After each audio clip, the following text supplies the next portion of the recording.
Sooner rather than later, the NBA could have two new expansion teams in Las Vegas and Seattle. What are those teams going to be called? Who's going to own them? Who's going to run them? That's what we're going to talk about on today's episode of Lots of Thoughts, a sports podcast. Without further ado, let's get into it.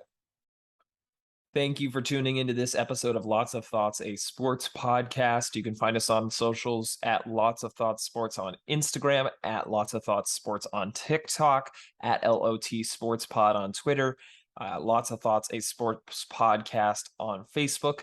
You can visit our website, lotsofthoughts.godaddysites.com. There you can access all the socials, the Instagram, the Twitter, the Facebook, the TikTok, the YouTube. I forgot to mention Lots of Thoughts, a sports podcast on YouTube. You can access that all on the website, lotsofthoughts.godaddysites.com, as well as audio forms of the podcast and signing up for the weekly free newsletter.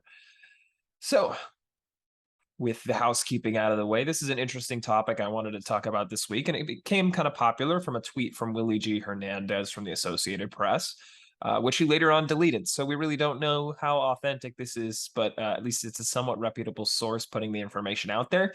And it's fun to talk about no matter how soon this is potentially occurring. It's definitely something that's on the horizon for the NBA. So the tweet that Willie G. Ramirez from the Associated Press put out said, quote, multiple sources have told me that the NBA wants to finally announce expansion to Las Vegas and Seattle during the Clippers' two preseason games at Seattle's Climate Pledge Arena on September 30th and October 3rd. He later adds the Lakers then play two preseason games in Vegas on October 5th and 6th. So it's quite fitting, right? You have the two LA teams playing in two locations that could be expansion teams for the NBA to reach 32 teams. Now, just overall, I think the NBA should definitely expand, and I think removing Seattle hurt them a lot from a fanship perspective. You had two teams kind of in the Pacific Northwest area in Vancouver, the Grizzlies and Seattle Supersonics, and you moved them both, and both of which had their own reasons, but now you have a large area of fan base of fans that don't have a team to root for. And, putting the Supersonics back there instantly unites that area. And in terms of Vegas, Vegas is definitely a growing sports city, right? They have the Golden Knights, the Aces, and I should say the Golden Knights in the NHL, the Aces in the WNBA. They just added the Raiders in the NFL. They're looking to add a baseball team as well, and basketball's not too far off in the future. So it'd be kind of fitting to announce this news at the beginning of the season. Odds are it's going to be when the new TV deal starts that they're really going to publish the information and make it final and bring those teams in, because the negotiations would be a lot smoother. But expansion in these two cities has been rumored for quite a while, and I'm very happy that it's finally happening, at least, relatively soon. Both cities have been clamoring for different reasons, right? Seattle really misses the Supersonics in a big way, and I think their fans really didn't follow them to Oklahoma City as much as some teams that have moved. And Vegas, with their growing population, they have really a growing sports acumen in that city, and adding another team is not a bad idea. In terms of how these teams would be implemented into the NBA, they'd both be in the Western Conference, right? So you'd have to do a significant division realignment. You'd have to move one Western Conference team to the Eastern Conference. And there's two main options there. You either have the Memphis Grizzlies, who are relatively close to some of the Southeastern Division teams, or you have the Minnesota Timberwolves. Although they're further west than both the Grizzlies and the Pelicans, they are really close to a lot of the Central Division teams in the East, which include Milwaukee, Detroit, Chicago, Indiana, Cleveland, etc. So I kind of drew up two alternate plans. The first, if they decide to keep Minnesota in the West, you'd essentially have to have a Northwest Division change. You'd have Seattle and Portland obviously together, but given the gap between Northern California and Southern California, you'd probably include the Warriors and the Sacramento Kings in that division. Then you could kind of have a Southern Pacific Division, having Vegas, the two LA teams, and then Phoenix. You'd have a Midwest division with the Timberwolves, the Jazz, the Nuggets, and the Thunder. And then you could keep the Southwest mostly the same, just take out the Grizzlies. So you'd have Houston, San Antonio, Dallas, and New Orleans. And then in the East, you'd have to reshuffle kind of everything. Essentially, you'd have to pull a division from the middle. So you take Cleveland out of the Central. You'd take Philly out of the Atlantic, and then you'd take Washington and Charlotte out of the Southeast and make this kind of a mid-Atlantic division. Cleveland, Philly, Charlotte, and Washington. Then you'd keep Brooklyn, Toronto, New York, and Boston in the Northeast, or I guess you'd call that. Oh, I guess you'd have to call it the Northeast. You couldn't call it the Atlantic anymore. You'd move Memphis to the Southeast with Atlanta, Miami, and Orlando, and then you'd have the Central mostly still the same. Milwaukee, Detroit, Cleveland, and Chicago. I'm sorry, Indiana and Chicago. Now, the other option, if they move Minnesota to the East, which they could do, it'd probably be a lot messier for travel purposes just because of how you'd have to relocate everyone else. So in the same way, you'd still have the Northern Pacific division, which would be Seattle, Portland, Golden State, and Sacramento, and then the Southern Pacific region, which would be the two LA teams, Vegas, and then Phoenix. The problem here is that the Midwest division becomes kind of clunky because you'd have the Southwest, which would mostly stay the same. In New Orleans, just because New Orleans is so close to Texas, you'd have the three Texas teams, San Antonio, Houston, and Dallas, and then New Orleans together. So the four remaining Western Conference teams would be all the way from Utah, which is, let's see, 1, 2, 3, 4, 5, 6 states over from Memphis, which would be on the other side, and then you'd include Denver and Oklahoma City in the middle. That'd be the only clunky part. But if you moved Minnesota to the Central division, so you'd have them with Milwaukee, Detroit, and Chicago. So in the same way, you'd have to take some teams from each division to form a new division. To take Indiana and Cleveland from the Central, you'd have to take Philly from the North, or I should say the Atlantic division, which would now be the Northeast, and you'd have to take DC. And then that would leave the Southwest with Charlotte, Atlanta, Orlando, and Miami, and then the Northeast now with Toronto, New York, Brooklyn, and Chicago. I'm sorry, and Boston. I think either way, it's a little bit clunky. Given that these two teams are both Western Conference, you kind of have to shuffle some things around. And one Western Conference team has to make their way over to the Eastern Conference. It's either going to be Minnesota or Memphis, given their geographical structure. In terms of how I think they'd be branded, right? Seattle's probably going to bring back the Supersonics. I think the colors, the green and yellow, are probably going to stay the same. The name, the moniker is obviously going to stay the same. But I think they're probably going to redo a lot of stuff. They're probably going to redo the logo, redo the branding, etc. But keep that similar color scheme, keep the identity overall. But Vegas is kind of a wild card, which I think is interesting, pun intended with the wild card there. But I think it's an interesting thing to look at, right? With their teams that I mentioned earlier, right? They have a clear theme. The Aces in the WNBA being black and red. You have the Golden Knights in the NHL being black and gold. The Raiders in the NFL being black and silver. You have kind of this tough concept behind what Vegas stands for, right? They're gonna beat you up. They're gonna, whatever the sport, depending on the sport, obviously, but they're really gonna make you pay for playing them that day. And the teams haven't necessarily lived up to that, although the Vegas Aces are in the NBA or WNBA finals, so they're at least having some success. And the Golden Knights made the NHL finals not too long ago. But that kind of theme, I think, really fits the city, really fits kind of like the outlaw, rebellious, concept that's in Las Vegas. And I think keeping that throughout their sports teams is very important. I particularly enjoy sports teams with a theme, right? Like you have the Pittsburgh teams, the Penguins, the Steelers, and the Pirates all have black and yellow as their colors. The New York teams with blue and orange, and the Mets and the Knicks, and is that it? The Islanders. You have various themes that go around that I think are incredibly interesting. You have kind of the Denver teams forming like there's a clear theme with the Avalanche, the Nuggets. The Broncos don't really apply as much, but the Avalanche, the Nuggets, and the Rockies, that kind of cold mountain feel. I think Vegas has built an identity with their teams so far, and keeping that will be very important in my mind for the branding of the city in the sports world. They do have odds out there for the new Vegas team name. Ironically, Vegas odds for the new Vegas team name. Outlaws leads at plus 300. If you're not familiar with betting odds, plus 300 essentially means that if you bet 100, you get 300 winnings back along with your money back. So if you bet 100 in a plus 300 bet, you get 400 back. Sin or Sinners is at plus 600, so you get 700 back on a $100 bet. Same with Vipers at plus 600. Then we have Vultures and Jokers at plus 800, Bandits at plus 1,000, and then some with longer odds: the Lions, the Devils, the Spades, the Invaders, and the Bighorns. I have to say I don't love any of them, to be honest. Jokers is all right. I get what they're going for, but I don't love it. Outlaws seems so stereotypical. Vipers and Vultures, I'm usually a big fan of alliteration in sports teams, but I don't know, neither one really sticks out to me. But more of what I wanted to get into is ownership in these new expansion teams. There's been a lot of hinting from LeBron himself and from other reports that he would be very interested in owning an NBA team, especially if they expanded to Vegas. There's a quote I have from an NBA insider, Rick Boucher, on his podcast.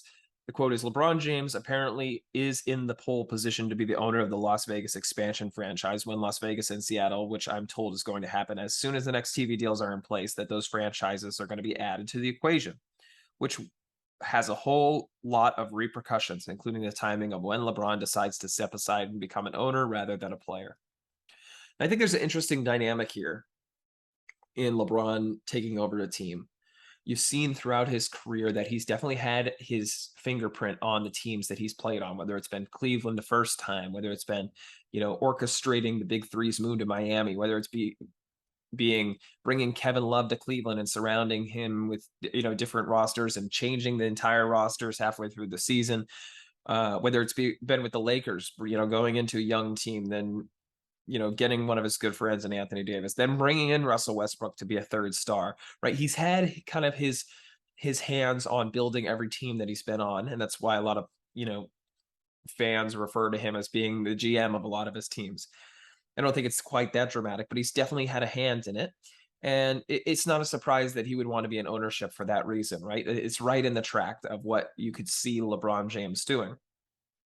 But I think ownership of the two expansion teams becomes an interesting topic in the NBA due to their diversity issues.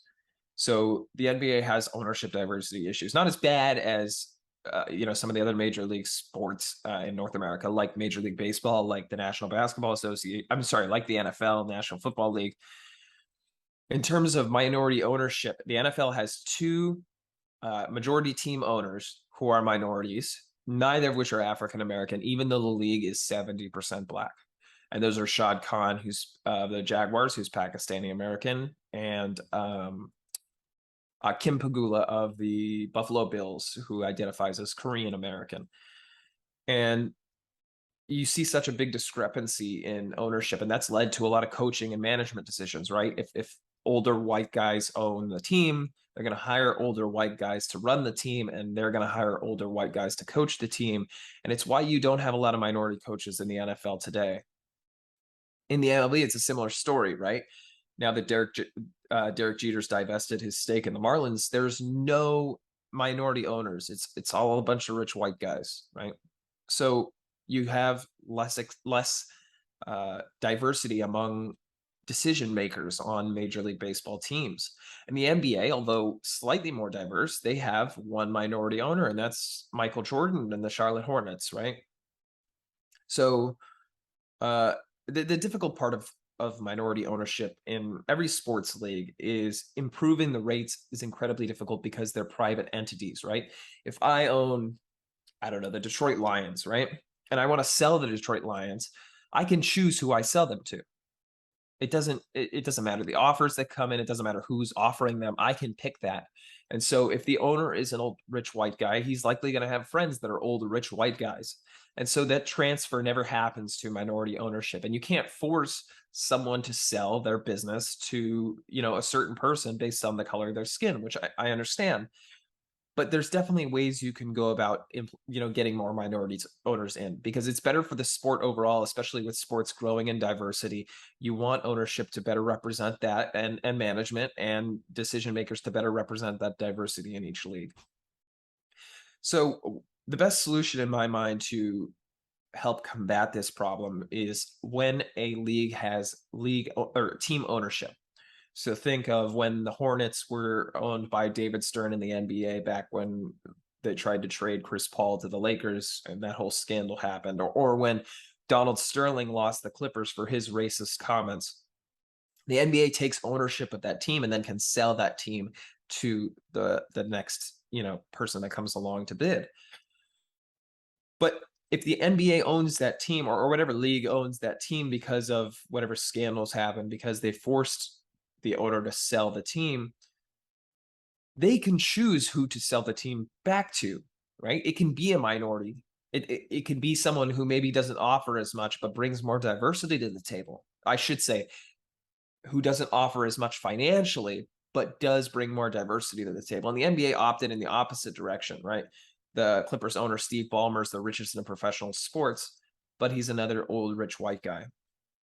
And they took the money rather than the diversity. And, it really sucks because that was a prime opportunity to set an example when you had a team that was taken from Donald Sterling because of his racist tendencies and his flat out racist behavior. You could have easily flipped that to a minority owner and made that a PR thing for the NBA to show that they're invested in making a difference and that this behavior is not only not acceptable, but it would really be paying back Donald Sterling to sell his team to someone that he thought was lesser than him. So I think expansion is just another extension of that, right? So if LeBron becomes an owner, they could choose that. They could sell to LeBron because he's one of the biggest stars in the game. He's probably the second biggest star of all time in the game, maybe third behind Kobe, but in terms of internationally, he's definitely right up there. And nationally as well. He's definitely the biggest star of this generation of basketball watchers. And so, he's definitely someone that I could see them wanting to sell the Vegas team or allow LeBron to buy into the Vegas team as the chief decision maker. But what I think is interesting is Seattle, right? In the same vein, they could have that opportunity to improve minority ownership. And I think they should take that opportunity. The NBA should certainly, take that opportunity now that they have these two expansion teams coming through. So I want you to go through with me. I have a definite idea for who I think should likely own it or could likely own it or would really engage a lot of talk and a lot of excitement among Seattle fans. So think back to when I talked about LeBron being a key, figure in the player empowerment movement, right? And think of another face of that movement in recent NBA history. Try to come up with someone, while you're listening to this, think through NBA players who's really had a hand in shaping the team that he's been on and that he's currently on. And now he famously asked out in the offseason after having a hand at building the team and bringing his co-stars in, even though they've, haven't lived up to expectations, and then bringing in trading for a third star and then asking that third star to be traded only to ask to be traded himself in the offseason and then being told by the actual owners no. Think of that same star who was drafted in Seattle by the Supersonics, the last first round pick in Seattle before they moved to Oklahoma City, who's often referenced Seattle losing out and, romanticizing his time in Seattle, talking about feeling bad for the fans and hoping that they can get that NBA team back in the future. If you're thinking of Kevin Durant, that's who I'm referencing. Kevin Durant, the last first round pick by the Seattle Supersonics, really the last face of the franchise before they moved. He was drafted with knowledge that they were going to move to Oklahoma City, but he was their last, hurrah in Seattle. And he's talked about often about bringing basketball back to Seattle. And I think there's no one better to usher in this expansion. You have the two players of, or the two faces of the player empowerment movement, right? Then KD really helped build the Nets, brought Kyrie and brought James Harden in, really helped orchestrate that, right? Good friend of Steve Nash, brought him in as head coach, and he'll largely have, some role in the decision-making process through the rest of the 4 years of his contract if he's not traded before the end of it. And LeBron, as I mentioned earlier, really a key figure in the player empowerment movement through every team he's been in. What better way to get back to the players? What better way to install, stars as owners? What better way to increase minority ownership in the NBA than having two former players, this is assuming after they're retired in the relatively near future for LeBron and for KD, right? He's in his, almost mid 30s now. These players are going to retire relatively soon. So, what better two faces to put at the front of your expansion movement, especially given that they're the two best players of this generation? And I know that I might receive some backlash in the comments about not including Steph Curry in that, but in my opinion, first and second best players of this generation, LeBron and KD, they know how team building works. And, who knows if Kevin Durant will really be interested. We know LeBron's interested in Vegas. We don't know if Kevin Durant is interested in Seattle, but it would certainly be my choice if I was, the NBA, if I was Adam Silver in charge of making these decisions, but I'm not. I'm just a fan like you. And, I just like talking about it because I have lots of thoughts about the situation. Well, that'll do it for this week's episode. I should say this episode of Lots of Thoughts, a sports podcast. A little bit of a different one, not really focused on specific sporting news, but I thought I'd talk about expansion given that tweet that I saw. And I think it's a fun topic to talk about and to listen to. So I hope you enjoyed this episode. If you haven't already, subscribe to our YouTube channel, Lots of Thoughts, a sports podcast on YouTube. You can also visit our socials at Lots of Thoughts Sports on Instagram, at Lots of Thoughts Sports on TikTok, at LOT Sports Pod on Twitter, or at Lots of Thoughts, a sports podcast on Facebook. You can access all of this from our website, lotsofthoughts.godaddysites.com. Thank you very much for listening or watching if you're watching on YouTube to this episode, and have a wonderful rest of your day.